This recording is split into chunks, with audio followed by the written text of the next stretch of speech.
Welcome to episode 46 of Rubbish Talk with myself, Alistair Meldrum. And myself, Jane Bond. And this week, our guest is John Rennie, who is the operations manager for a company called Volker Gruppe. And we'll be talking all things about recycling, mainly polystyrene, but a few other things as well. So before we get to him, Jane, what's the latest news in the What's the big bad latest world of news waste in the management? waste management stuff? Yeah. Well, just today, right? I was on a webinar call with SEPA, and it was all about their consultation on their proposed changes to the environmental regulations and that kind of thing. So there's two out for consultation at the moment. There's one on the proposed standard conditions for registration level activities.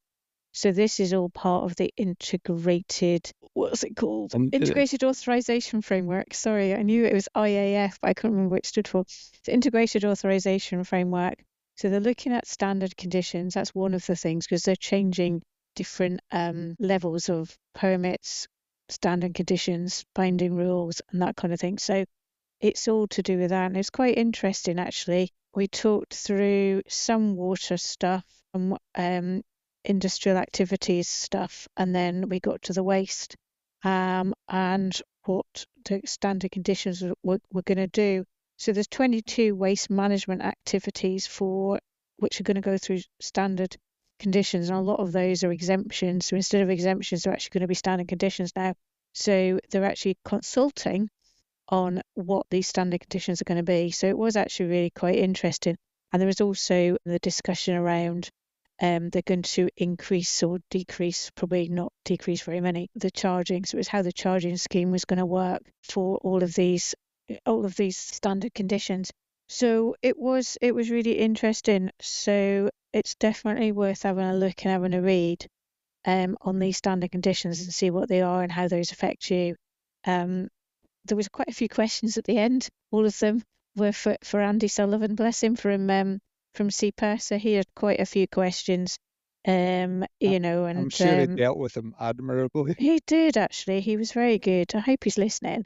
We can I give him a wee pat in the back. That's right, absolutely. It was good. It's obviously the devil's in the detail, as it gave a good overview of things that might be happening or will be happening. But one thing that there wasn't was any timescales, and there was quite a few easily words around the fact that, well, it has to go through the consultation, then it has to written up as like regulations, then it has to go through the ministers, then it has to do this and this, and you kind of look and you think, well, it's not going to be soon, is it?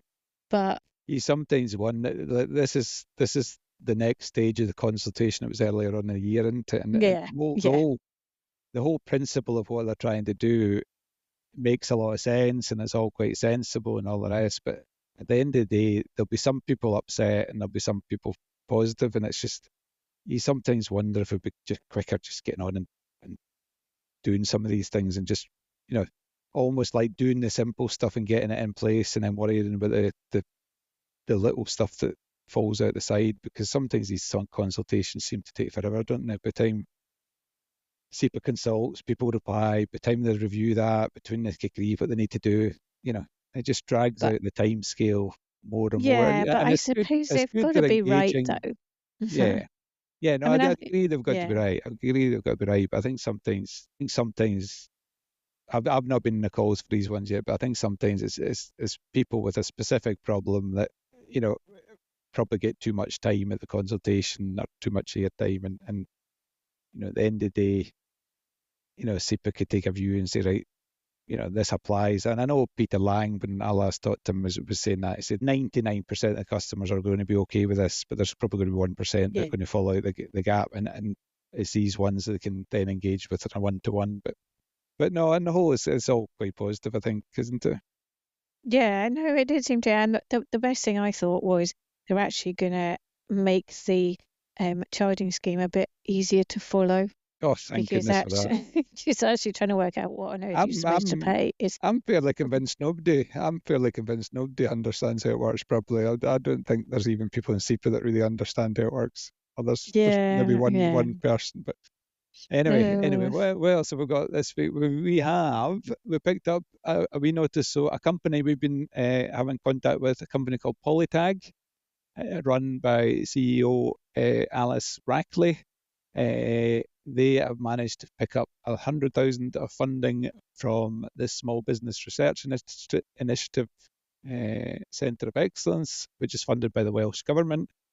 And their whole thing is they put invisible markers on packaging, so it's only shows up with infrared, and their whole basis of doing that is so that when a bottle goes through a sorting equipment at a recycling facility, it can be clearly identified. And ultimately what that leads to is effectively a digital DRS, where you put your bottle in your household bin, and then when that gets into the recycling system, it then gets picked up at the recycling facility.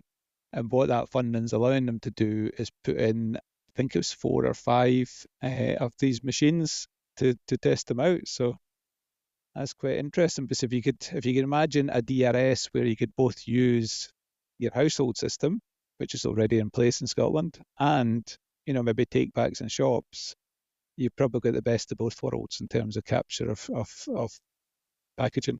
Clever, isn't it? It's clever what they can do with all these like little bits of plastic and kind of readers and AI. It's incredible. I think that's where this, if anybody's interested in research, students or whatever, I think that the work at the moment is in tying up with some of these companies that are actually doing the recycling and trying to interrogate some of the data that's coming out of these machines, because these machines are recording huge amounts of data, and there's probably things we should be doing with that data to improve performance at recycling facilities. It's like the guy we had on from Danu Robotics as well, and he was going through all that as well, and that was fascinating.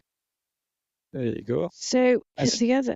Still with whales, I see. Still with whales. Well, I know. We've got lots of things about whales, actually. We should do, But I looked at this because there's been so much issues with contamination of recycling and all that sort of stuff. Basically, there's so many problems and so many issues with people contaminating their recycling with food waste or anything like that. And Caerphilly Council have issued 19 fixed penalty notices for waste contamination. So they've actually, taken it to that next step, and issued these notices for persistently contaminating the recycling bin. So I thought that was like to see if they actually get any money from it. But do you know what? It is a last resort, but at the end of the day, you've got to do something. It's good, Jane, but 19 residents. I would think in most council areas you could go around and be issuing fixed penalties for more than 19 residents. And really, should it be a news item, or should this just be standard practice that local authorities are doing? It shouldn't be any special. I suppose it shouldn't be, should it? But it is.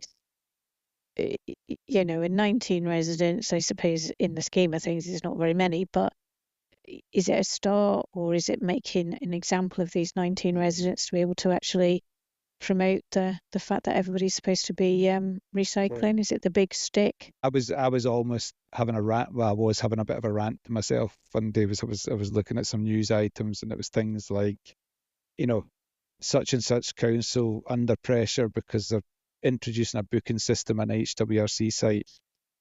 And to me, that shouldn't have been used. That's like, the sector needs to get better at going back and explaining the huge benefits of having a booking system in place. It shouldn't be appearing in stories. And we've got loads of things like that. Even this waste contamination, them put fines in it, that'll be portrayed as the council picking on residents, rather than that it should be the other way, that the residents should be doing what they're meant to be doing.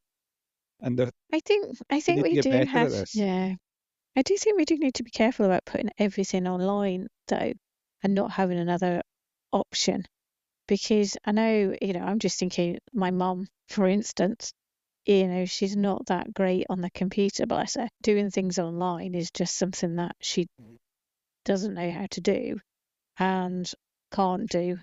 And I just think, we do need to have something for people who aren't computer, not computer literate. I don't mean quite like that, but that's where you need the Albi and My Bins app, because your relatives can also download it and also access the information and help your poor mum do the right thing. Yeah, there you go. There's a wee plug for the My Bins app. Absolutely. She got a sticker the other day because she'd mixed up her recycling. So she had to. Good to see. Was that when you were staying with her? Was that you, Jane? No, it wasn't. No, it wasn't. But fortunately, the next door neighbour put his gloves on and separated it all out for her, which was quite good. Anyway, moving to something a bit wider than waste management. I was away. And Wales. Well, moving to Scotland actually. I was away. I was skiving. I was running about the hills, trying not to injure myself like I did at the weekend when a rock crashed down the hill and battered my foot. But I was way up north, and interestingly, the people I was with were ecologists, and they were as passionate about ecologies as we are about the waste. And what was really fascinating was, the huge issue. Everybody goes to Scotland, thinks all the moors and stuff are really wild places with loads of nature and habitat, and basically they're almost devoid of life, and they're largely devoid of life, overgrazing from deer and so on. And they were just showing areas where there was fence and where there were deer kept out, and you can literally see the contrast in the vegetation between the fenced areas and the unfenced areas. And there's actually estates in Scotland that are, being quite aggressive in terms of killing deer to try and sort of regenerate, and there's sort of quite a lot of positive stuff going on. But it reminded me of Howard Dryden, who runs the Geos Foundation, which is very much a similar view about climate change and the state of the oceans. Now his argument for long and weary is we're focusing on carbon reductions all the time, and equally important for him is habitat loss. So it's the stat is we've destroyed over 70% of all life on Earth since 1970, and probably close to 19% since 1900, which is an absolute shocking stat. And they reckon in 20 years' time it'll all be gone, which is not particularly great. That's a bit scary. I hope not. So I suppose the wee message from that I took home from it is, if you're involved in any jobs, let's habitat loss, and let's try and replace some habitat. Let's try and do things, try and do some wildflower meadows, do some stuff that actually try to reintroduce a bit of, and everybody does a small scale. But while I was thinking about all these things, I listened to, and I mentioned these, I'm not mentioning for a while, the leading podcasts by Alistair Campbell and Rory Stewart, and they interviewed a woman called Audrey Tang, who is Taiwan's digital minister, and she was very successful in leading Taiwan through COVID. And one of the interesting things was they used a technology called POLIS. So not in Scotland, the police. It's actually, if you want to look it up, it's pol.is. And what that was to try and do was sort of get large scale public discussions. And what it did, rather than a lot of social media, it now puts people in extremes. So you've got people believe in climate change, people deny climate change. But what this does was it tried to take consensus, and the consensus floated to the top.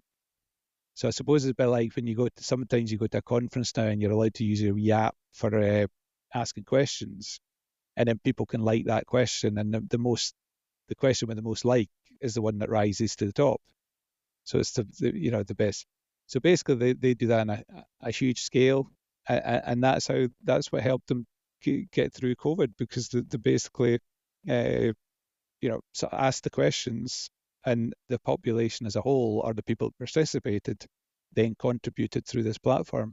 So I thought it was a really interesting idea for trying to get a bit more consensus on things like climate change, how we manage waste better, and so on. And maybe that's the sort of thing we need to be looking at.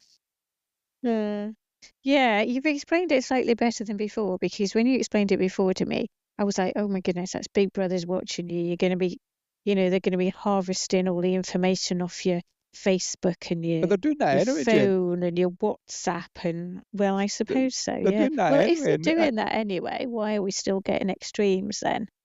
but that Yeah.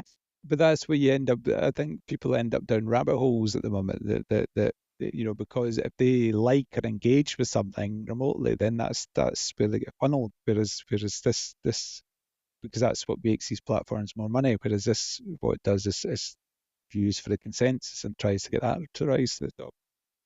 But I suppose then you've got to get people involved, haven't you? And are you going to get involved the polar opposites again? Well, Or what how was do you get involved the well, whole cross section? yeah, what was interesting about what she was saying, and it's definitely worth a listen. If anybody is interested, definitely it's worth a listen. But she was a really engaging person as well, and just in her own right in terms of some of the struggles she'd come through in her sort of personal life.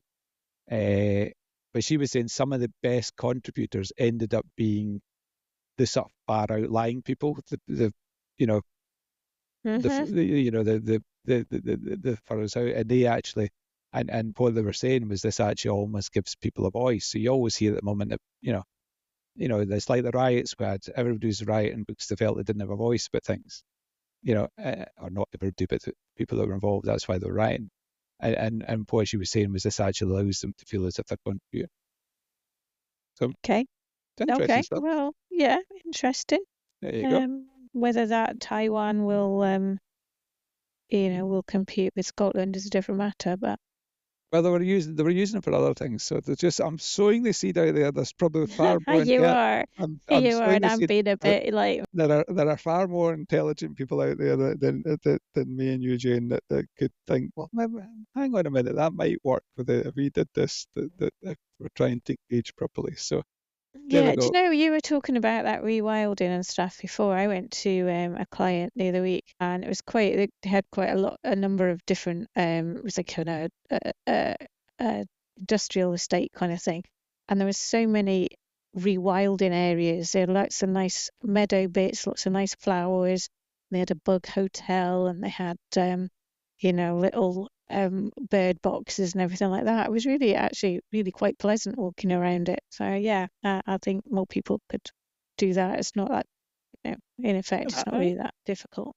I've been trying to think what we can do here, Jane, at the office, but we'll come to that. We've not got a huge amount of land to do stuff, but Well, I yeah, think if we got blinking dominoes and people to stop chucking their rubbish over our fence, it would help. our neighbours, Domino's and Pets at Home are keeping the rats alive and well. So at least there are plenty of rats around the office, which we seem to spend our life, having to look after on behalf of them. But that's maybe a different story. Anyway, last thing I have got is I was walking to work, or sorry, hobbling to work the other day with my sore foot, and I noticed the Keenan recycling vehicle. So Keenan episode 2 with Grant Keenan. That's a long time ago. I dread to think how It what was a the long podcast time ago. sounded then. Episode 2 with Grant Keenan. So they do food waste collection across the UK, and they put it into anaerobic digestion plants.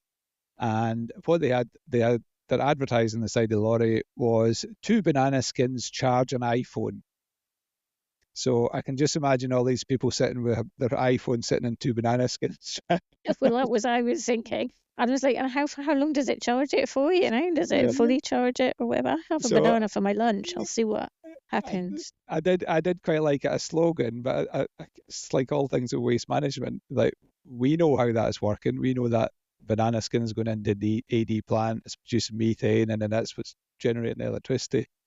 But I'm not totally convinced the public know that. So they maybe had another side of the bin motor about how they produce this gas. I don't know, but anyway, a wee shout out to them. So there you go.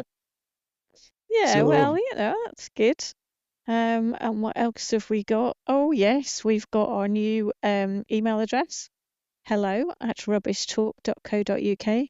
So everybody can contact us there. So if you're lucky, you might have seen your newsletter come into your into your inbox, and it will have hello@rubbishtalk.co.uk on it. And if you've not signed up, just drop us a wee note. And the sharp ones may have noticed, we've been doing all the Rubbish Talk out through the Albion social media pages, but we have just put out LinkedIn, Facebook, and Rubbish Talk specific one. So we'll be cross-posting for a while, but then gradually all the Rubbish Talk will be on the Rubbish Talk ones. So so sign up for that as well. We need as many people on there and listening to episode 12 as possible. Yeah. And then finally over to our guest. So John Rennie, who is operations manager at Volker Group. John is definitely, Jane, you'd met him before. I had certainly not met John before. I had met him before, but he's full of life. He's full of life from a very interesting background, very specific part of the waste sector in terms of very much focused on polystyrene recycling and recovery of that material. So interesting chat with John in terms of what they're trying to do and how they're surviving in the big bad world of waste management. So over to myself, Jane, and John Rennie. Hi, John. How are you? Welcome to Rubbish Talk. Good afternoon. Good. It's good to speak to you. You were telling me that you've been listening to Rubbish Talk quite a bit, so I thought I'd better get you on and, add your voice to everybody else's. Well, thanks very much. It's been, it was a nice surprise to be invited on, so looking forward to it. Well, we've got lots of questions about you. So, so first off, can you tell us a bit about who you currently work for, what they do, what the background of the organisation is, and then we can go from there. Sure. Well, I work for a company called Volker Gruppe, which is part of the BV Group. The company that I work for is a plastics and cardboard recycler and trader. We have an office headquartered in Bangor in Northern Ireland, and we have some regional, we have guys in the Netherlands and Portugal and now Germany doing trading and brokerage for us. And the predominant core of the business of Volker is the cardboard and plastics, but we are heavily involved in our niche now is polystyrene recovery and recycling. I am the operations manager for the Christen facility in Scotland. And what we do here is we take in loose polystyrene EPS, crush it down and briquette it for our group use back into insulation products. So that's the fundamental of the business and what we do. Well, that's interesting. In terms of because polystyrene is quite difficult to get rid of, isn't it, really? Well, not for us. We welcome it, but yes, the wider view, I suppose, or the wider historical view would be that polystyrene is that guth of material that no MRF or waste contractor or skip operator or other recycler wants because it's bulky, it's volumatic, it's light, can pick up dirt and contamination quite easy. There's negative connotations towards it than positive ones. But what we do here is we repurpose the material into a usable, recyclable product to then go back into remanufacturing through extrusion process. So we make what we call a general purpose polystyrene pellet, or RPS, and that goes into making an XPS insulation board and other products. Polystyrene is quite a versatile material. It's standalone in its makeup in terms of you don't have to add anything to it, so to speak, or taking it away from it. It can be utilised as its own material without anything being added to it. So it has many benefits as opposed to its negatives. So where do you get it from? Where's your sort of source of the polystyrene? Our sources are wide and varied. Packaging is one that immediate would spring to mind for everybody. So your television packaging, your white goods packaging, when you get your fridge or your cooker delivered. More specifics, medical packaging from laboratories and the medical sector. Furniture packaging, and then, being in Scotland, I call it fish box country, fish boxes. So part of the process that we have is we process used fish boxes, so salmon boxes, trout boxes, fillet boxes. We recycle them here, and it goes through all the same processes. It's a very straightforward process, but the work is involved in the collection and the collation of the material. The process of it is fairly straightforward. It's being a material that, again, is used in a wide and varied number of sectors, Yeah, it's used quite a lot, isn't it? Because I'm thinking about me telly and all that sort of stuff. And you take it all to pieces and then shove it in your residual waste because there's nowhere else to put it. I mean, I'm just thinking, if that's the case, do we have any? I've never seen anything in the household waste recycling centres that actually collect this type of material. I'm just wondering, I'm always thinking about, right, what can I do with that material that doesn't mean that I throw it away. Well, if collection. Well, if any of your listeners are in the Edinburgh area, the Stirling area, or Glasgow, and they go into their local HWRC, you'll find one of our collection points in there. Oh, really? Which sites are those? So we've got, for Edinburgh, we've got the 4 HWRCs controlled from Bankhead, and then we've got Allmays at Stirling, and then we've got Palmadie, Dosholm, and Shield Hall for Glasgow. So now you know, Jane. Now you know. I know, but the trouble is, I'm in East Renfrewshire, John. So can you sort out East Renfrewshire, please? There's only so many doors we've managed to knock so far. So raising awareness, polystyrene is one of those ones where, and what we found, and it's a fair enough, thing to think about.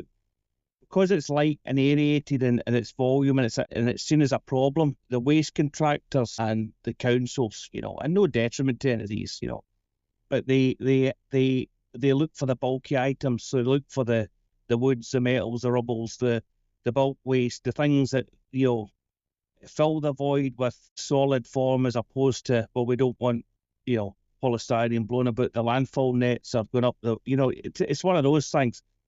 So they shy away from that conversation, and I can understand that, perception of it, but it is actually a material that if you take it out the waste stream, as we're doing through the HWRC sites, you can indirectly upscale your cardboard quality and recovery, because you're not throwing the whole box in the compactor or the skip where somebody's not going to separate it, for example. If you're removing it from the general waste stream, it's just all round better from a CO2 point of view, and carbon footprint, etc. Polystyrene is 98% air and 2% material. So you look at a polystyrene, would you believe? So when you take polystyrene fish box, for example, I can turn 30 pallets into one pallet, as a visual analogy, if you like. But it's a very good material to work with. And, I'm immersed in plastic recovery and have been for the last 26, going on 27 years. So this is just another material in the 1 to 7 for me that is it sparked my interest. Maybe explain the 1 to 7, John, for listeners. Now I'm putting you on the spot here. You put me on the spot. Well, the number 7 is the number 7 is the get out. The number 7 is the one where, if it's marked with number 7, it usually says other below it, and that's usually down to the lazy manufacturer, or you just don't know, right? Whereas you would put in, without being technical about it, ABS or PCABS or, whatever it may be, or, something technical. But the other is the is a no man's land for material. So the householder, for example, would see the number 7 and think, what do I do with that? Usually it can go in the blue bin or the mixed co-mingle bin. You know, it's one of those ones where it's a finger in the air guess. So this is a little icon thing. Yes, the recyclable icon. The number in the middle, yeah. That's the number in the middle, because I've never seen those. Well, I have seen them, but they're always so small. You can't, you need a blinking microscope to see what numbers they are. So it all goes into the plastic anyway. So polystyrene is usually, we call it EPS 6, number 6. So it's arrow number 6. Right. So if we see 6, we don't put it in the plastic. Or you see 6 with EPS below it, that's expanded polystyrene. And usually white in colour. You also get different colours of polystyrene, but predominantly for white goods packaging, your fridge, your cooker, your television is usually EPS 6. And the packaging material that we recover is the predominant material that would come from the HWRCs. So when we're doing these collections, we provide the stand, we provide the bags, we offer the service, and it's an all-in-one, straightforward system that we offer, because the material brings its own issues in terms of what it is. So we keep the process very straightforward for the user, ultimately the council taxpayer, to give them another outlet for an otherwise historical material that's never been recovered. It usually ends up over the face of into the big pile when the big bucket loader comes along and puts that at the walking floor. So that's where we come in with HWRCs. While you've been talking, I've been Googling, just it might be worth just running through the different. Number 1 is PET, and that's generally sort of plastic bottles, jars, etc. Number 2 is HDPE, high density polyethylene, and that's your milk bottles and tubs generally. Number 3 is polyvinyl chloride, PVC, and things like pipes, shampoo bottles, that type of thing. Number 4 is HDPE, high density polyethylene, and it's toys and all sorts of things also used in plastic films. Number 5 is polypropylene, and number 6 is polystyrene, and number 7 is, as John described. There you go. Everything else. It's interesting. I'm going to have to start looking at my little plastic things now and see whether I'm actually throwing it in the right place or not.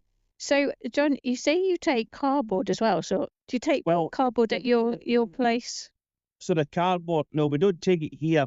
As a business, we're involved in cardboard and paper. So we have a trading division. We have a good, strong team of guys that are involved in material procurement. So they buy build material, bulk loads of material, graded films, that sort of thing. And cardboard and paper is one of those that we touch on in terms of when we're dealing with the plastics that we predominantly want. Customers may ask us, well, can you do certain cardboard grades or paper grades, and we get involved in that. But our bread and butter, if you like, is the plastics, and I say the core focus for us as a business is growing in the polystyrene, the EPS. Now EPS for us, we have a hungry bear, shall we say, within the BV group. It's made up of a collective of companies within the group, within BV, called BV Circular. We are one of those. And our finished product is used within groups. So everything that we collect, we're recycling for our own use, if you like. So we have I wouldn't say an infinite end of outlet for it, but we're always been able to generate material here for an end process that we have, whether it be just pelletizing for general sale or going into XPS board manufacture. And then the other parts of the group have BV installation and BV packaging, and we provide services as a kind of brotherly or sisterly arrangement to them. And it actually works quite well. You know, it's the bigger team effort, it's a bigger team push. So it's certainly a step in the right direction. And as you know, on the insulation side of things, as we, you know, as a country want to build more houses and do more retrofit and do more upscaling of what otherwise hasn't been done, one bolts into the other for us. So we uptake the offcuts from those processes, reconstitute them through our process, and it goes back into the bigger pot. So we're keeping it completely circular hence the reason BV circular. I had two questions. I had two questions for you, John. One was, I remember years and years ago, 20 years ago, being involved about fish boxes, and one of the things that we're always on about was that you could do what you're doing with fish boxes, but you always still had the smell associated with the fish that caused the problem.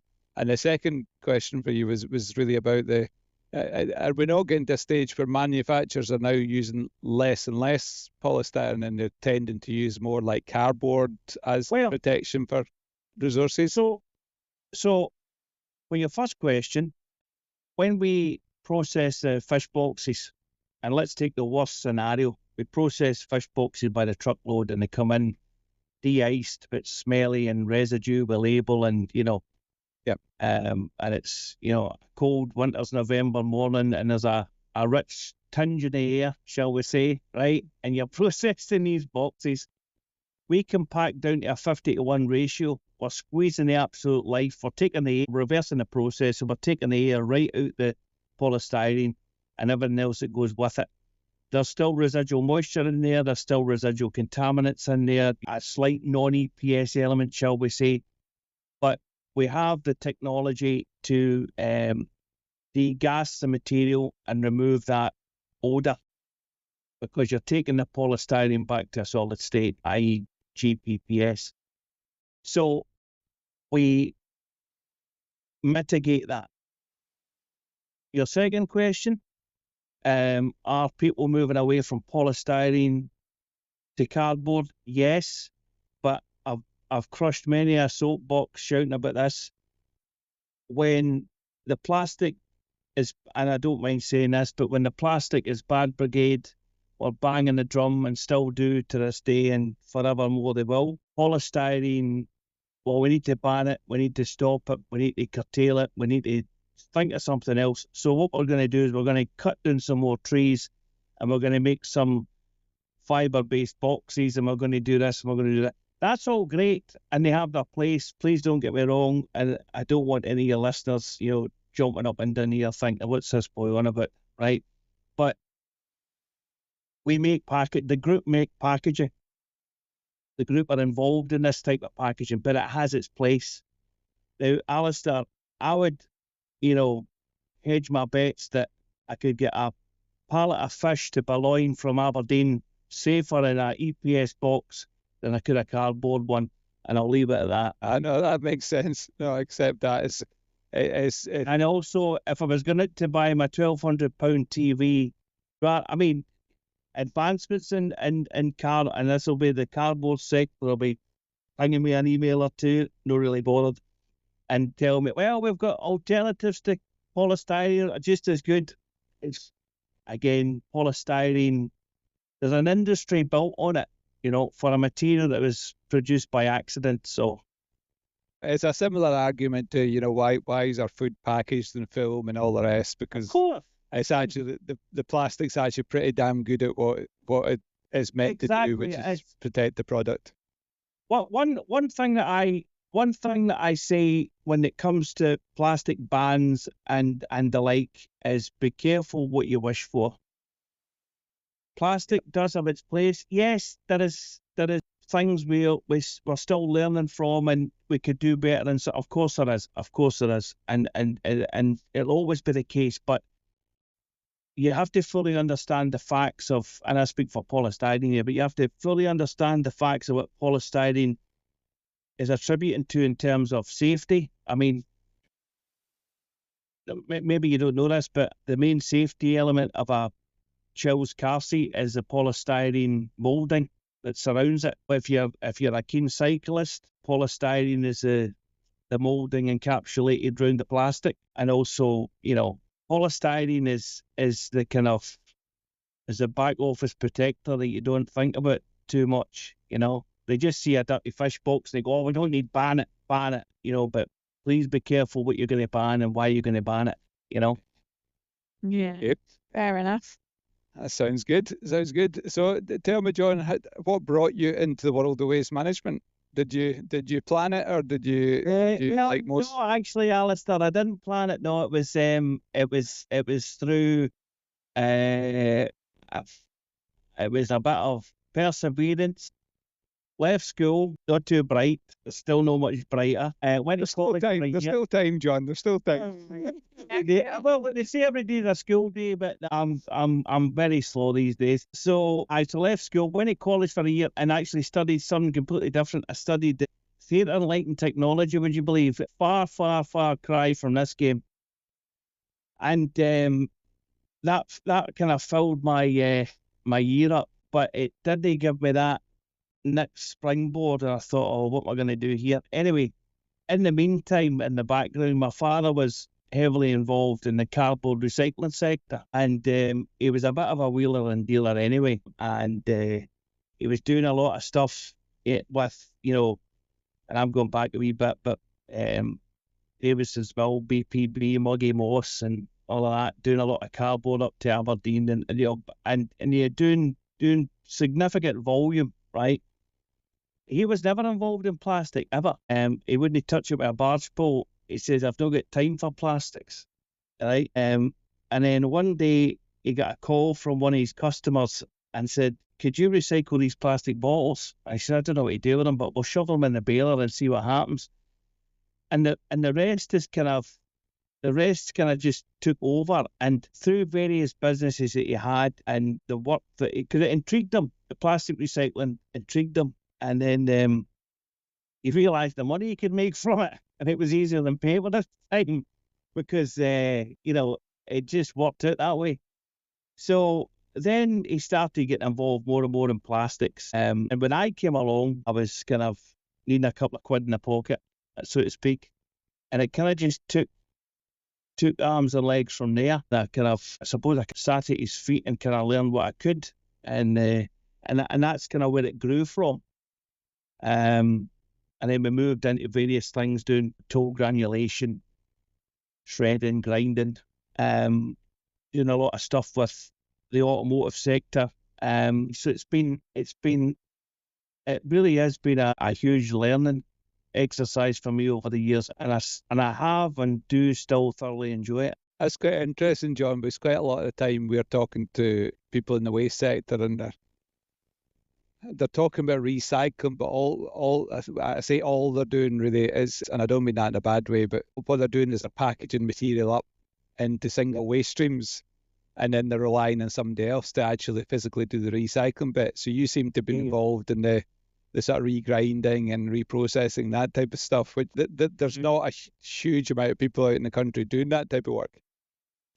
Well, I've been brought up with that, and my father since passed, but I've been brought up with the whole idea that if I can't lift it up and touch it and put it into a machine or do a process with it, then it doesn't interest me. It's not firing me, So in terms of recycling, I'm very much, dirt under the nail, let's go on with it, and I've worked for some companies, where through my father, where we've done some really nice stuff.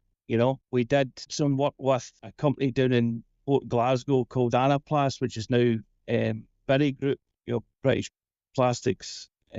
British back then they were doing a bit of work with the GM motors. We were doing grinding for them. And who would have thought, 1 minute you're throwing an old sprue in a granulator, and the next minute you're getting truckloads of these moulds coming in. But there was never 2 days the same, and still it's still the same. But these are just the wee niche jobs you would get in, which it would be enjoyable to do, Yeah, that's the interest into it, doesn't it? It is, and it keeps the momentum. I think it keeps the mind going, and the momentum of the whole thing, live. When you did all your regrind stuff, where did you send it to? Was that sent to other plastic manufacturers, or? It was remanufactured material, so it was what we call toll processed. So, for example, the stuff for GM motors would go back to the BPI group, and they were making geoblock pallets down in Port Glasgow. That plant has since ceased that operation, but back then, when I went down there, it was the first time I ever seen a compounder line for polythene, and I stood there like the wee boys first seen a sweetie shop, I was stood at the roller shutter in absolute awe of this, effectively a turnkey plan. And the guys are beavering away, feeding reels onto a machine and putting film up the line, and it was all very interesting to me, all very new. How do I get one of them? And the guy said, well, if you've got £1 million in your pocket, we can talk about it. Because it was all stuff that was set up, ready to go. And at that time, we had an even greater bottling and whiskey industry at that time, so there was a lot of glass wrap around, so there was a lot of heavy gauge film, polythene film I speak of, and they were remanufacturing it for film to make new bags, and it was a very, very straightforward process because there was no contamination. There was an unlimited supply with the material, so you could forecast all day long for what you were going to manufacture because the material's there to do it. And it was extremely interesting to watch. And that's what really further drew me to the whole hands-on recycling aspect, not just looking at it and moving it from afar, but actually getting involved in it from the collection and the baling and the processing. The whole thing was of great interest to me. And I think really, it teaches you a lot more than what you'll read in a book. But when you're doing it, you can make the mistakes. You can learn from these mistakes and then build upon it. And I think that's the best way to do it. That was leading on to my next question for you, John. What's been your favourite? Have you had a favourite role or a favourite project you've done through your career where you think, oh, these were the days? Or well, actually, folks say the old days were the back in the day were the best ones, because the market's crowded. The market's crowded now, but it's crowded in a good way, because what we lack is a bit of infrastructure. But back then, favourite projects, there is many. I mean, I suppose that the toll processing for the automotive sector, that was very good, and it was very, very straightforward. With a place in Canvas Lang, we were taking the stuff from Shawfield just down the road, grinding it, bagging it, shipping it to, at that time, Royal Lake Plastics in Edinburgh, and it was just a big look, right? And it just worked really well, and shipping stuff down south to one of the sister companies, and it was all very closed shop, set up, very straightforward, and you knew what you were getting, and it was very good to do. I mean, don't get me wrong, they've not all been like that. We've had some real breezers, John. Too, and you think, why am I bothered? I think that leads perfectly to your next question, Jane. I know. My next question is about your worst jobs or your disasters you've had. Well, one of worst. Well, it was actually the worst, but it was the worst, but it gave a bit of a reward. So, with this job for this company that was actually making HDPE, and I'm going back a wee bit now, but if you remember Scottish Pride, which then became Wiseman's, right? The dairy people, aye. So Scottish Pride, the dairy, they were one of the.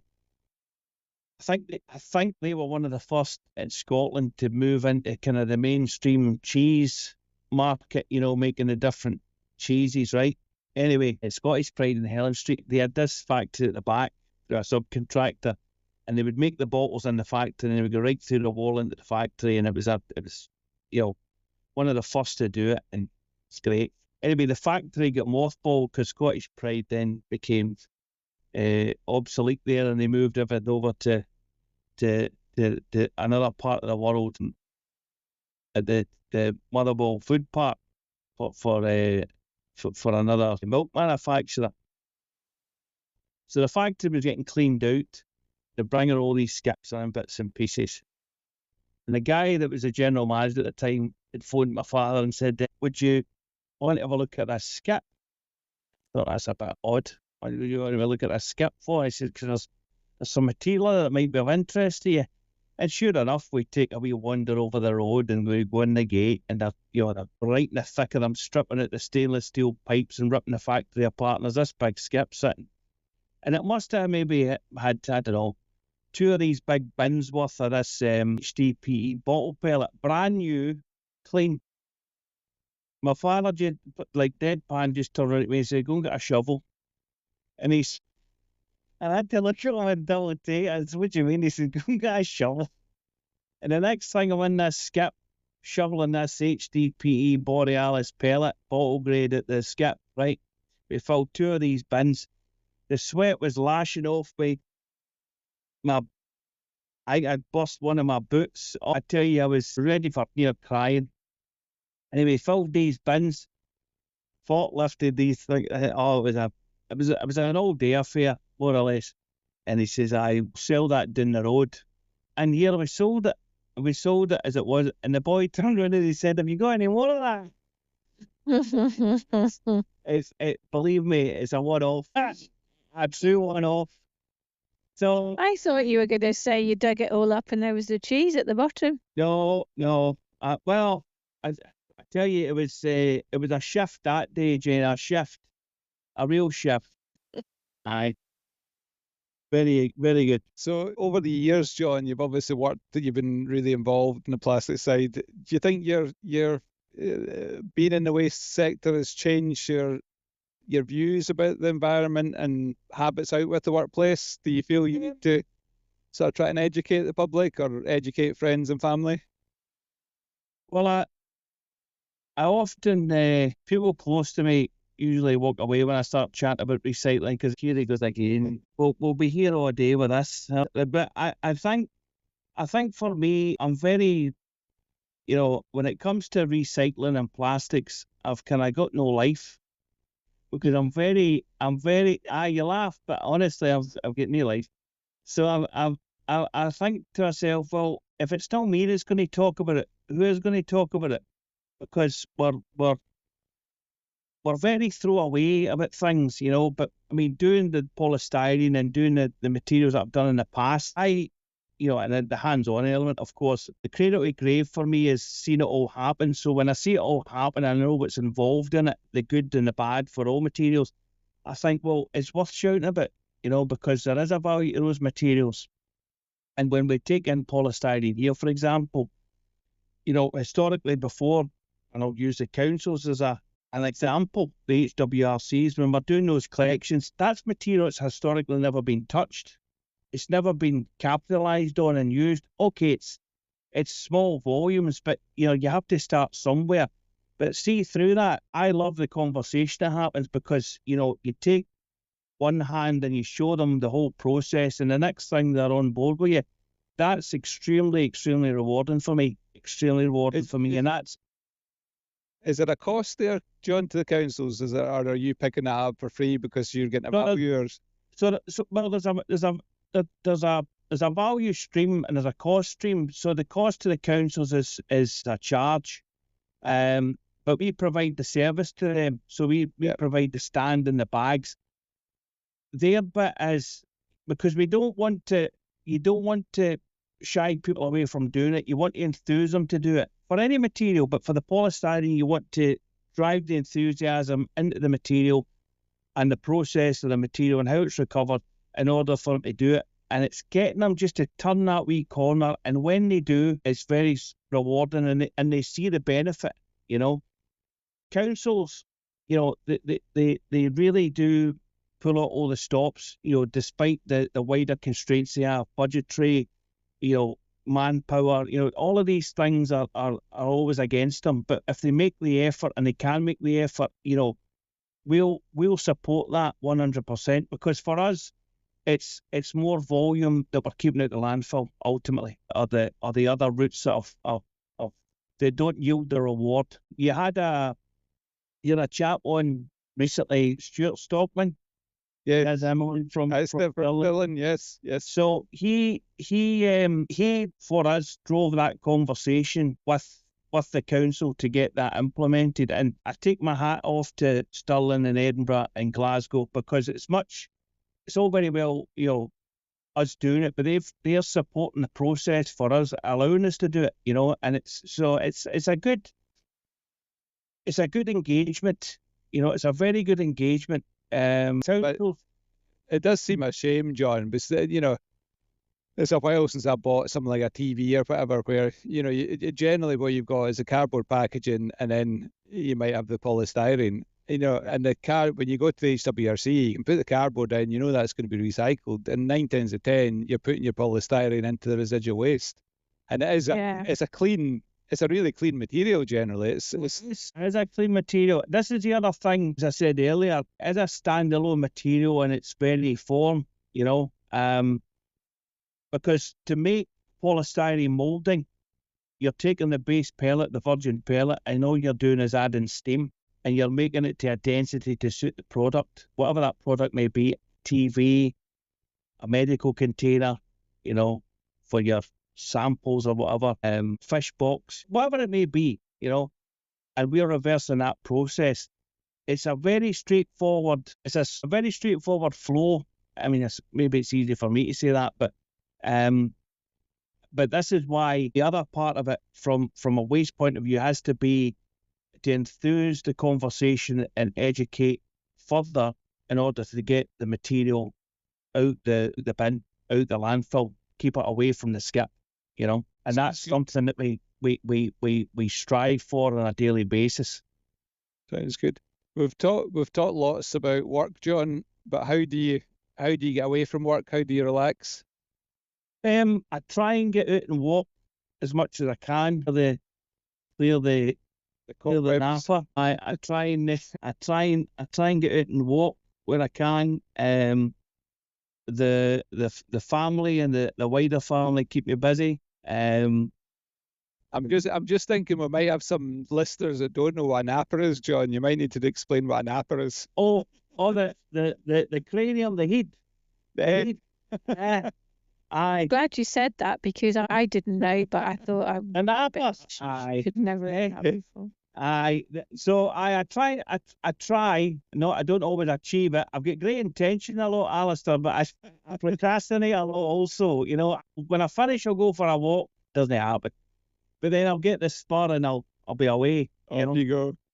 Off I go. Yeah, I know that feeling. I mean, I really need to get my cycling mojo back, to be honest. I did. I go on about my cycling all the time, and I love it, but I haven't been out since July.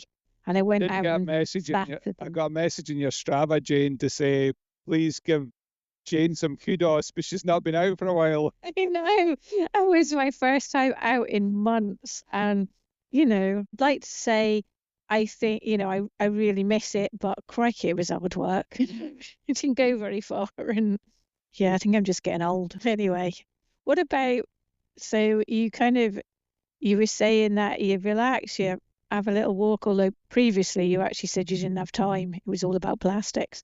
But, you know, what about your current role? What are you trying to achieve from that? And what's next for you in your career? Where do you see yourself in 5 years' time, or, you know, whatever?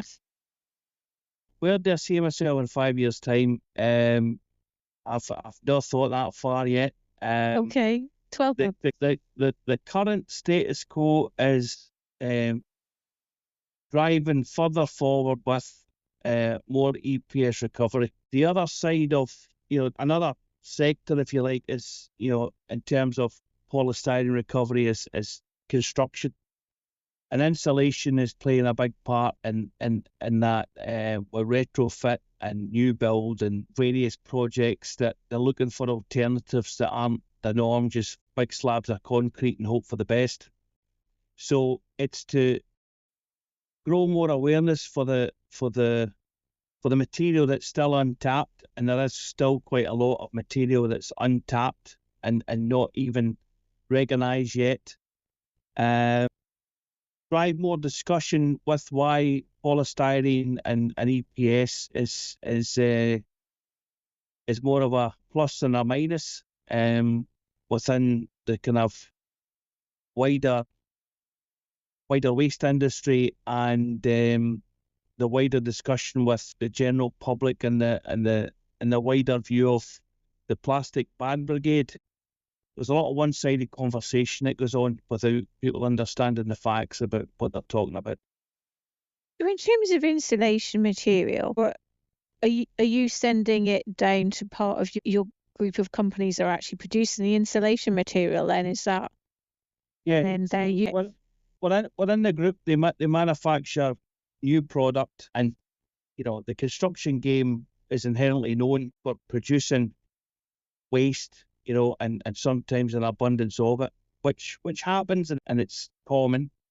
So the uptake of recovery is even more so, and for polystyrene, it's the same.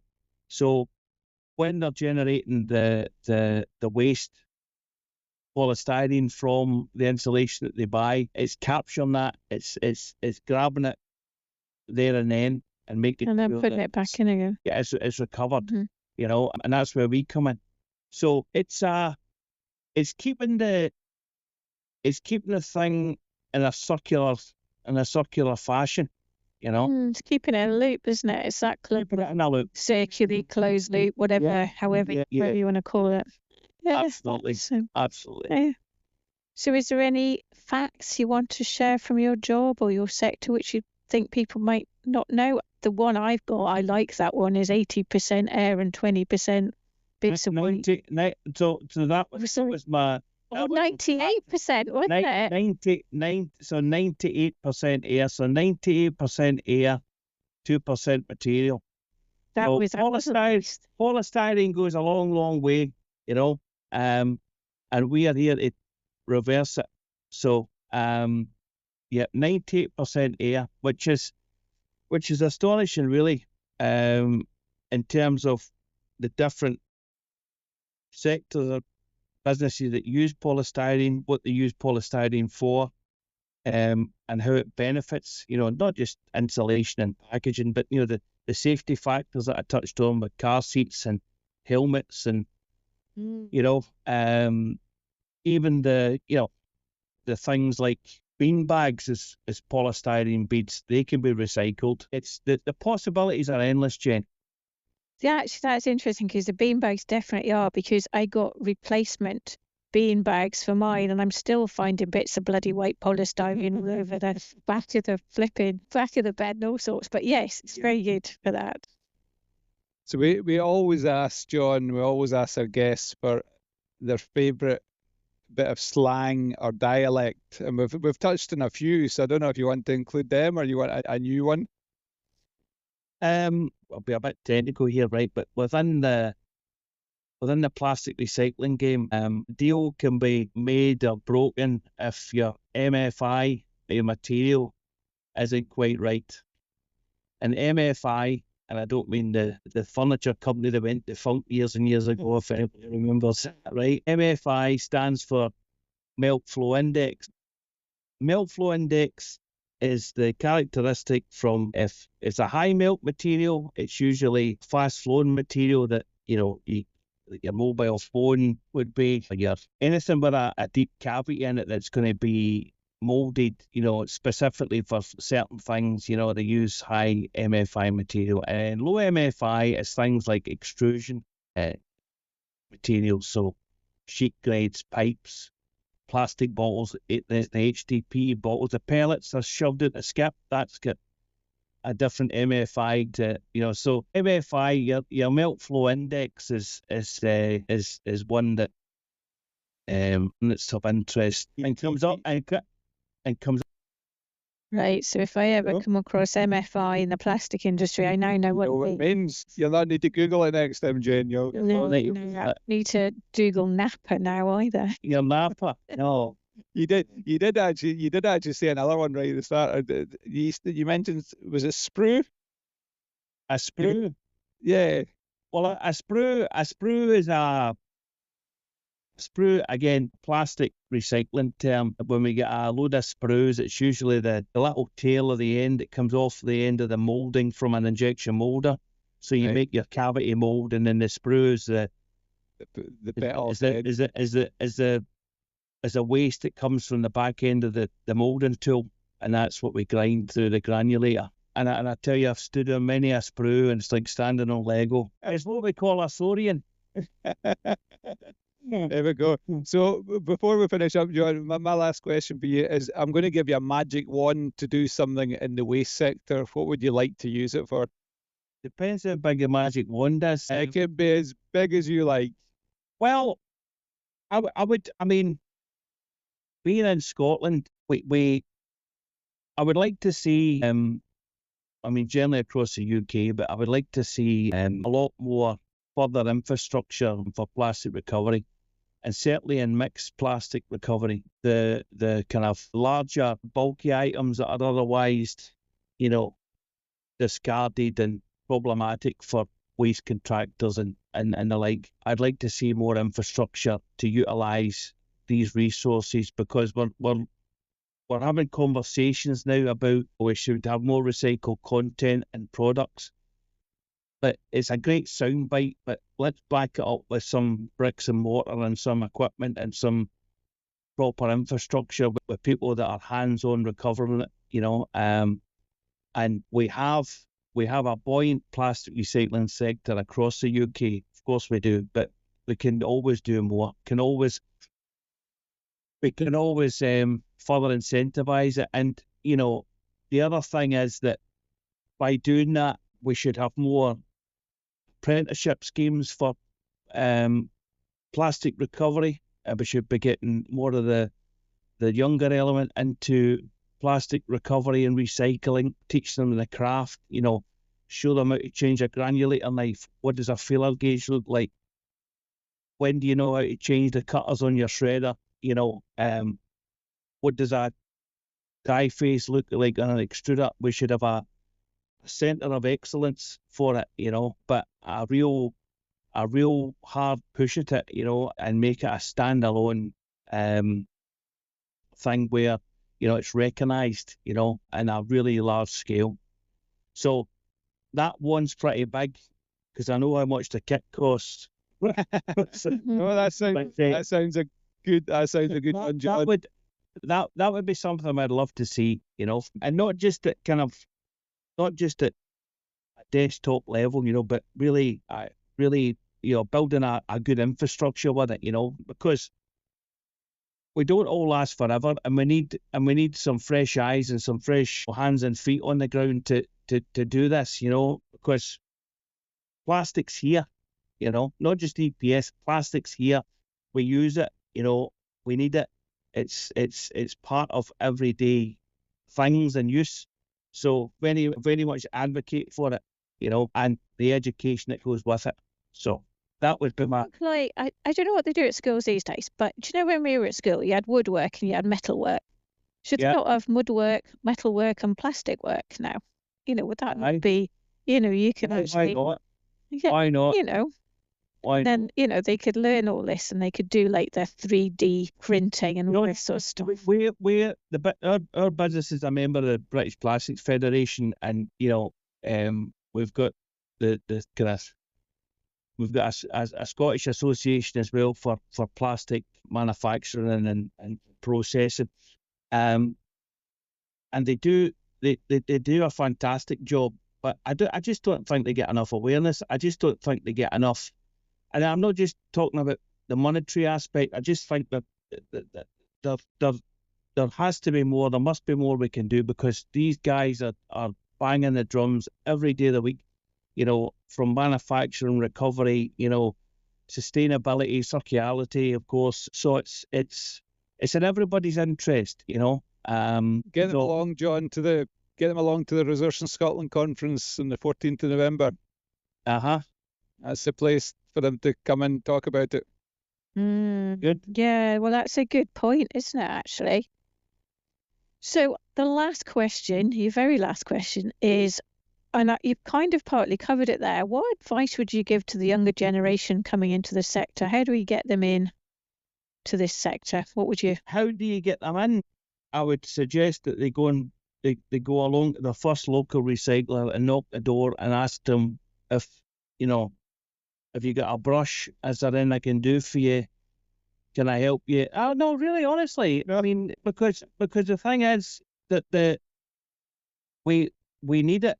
We need the next We need the next batch. So my suggestion would be, give it a go.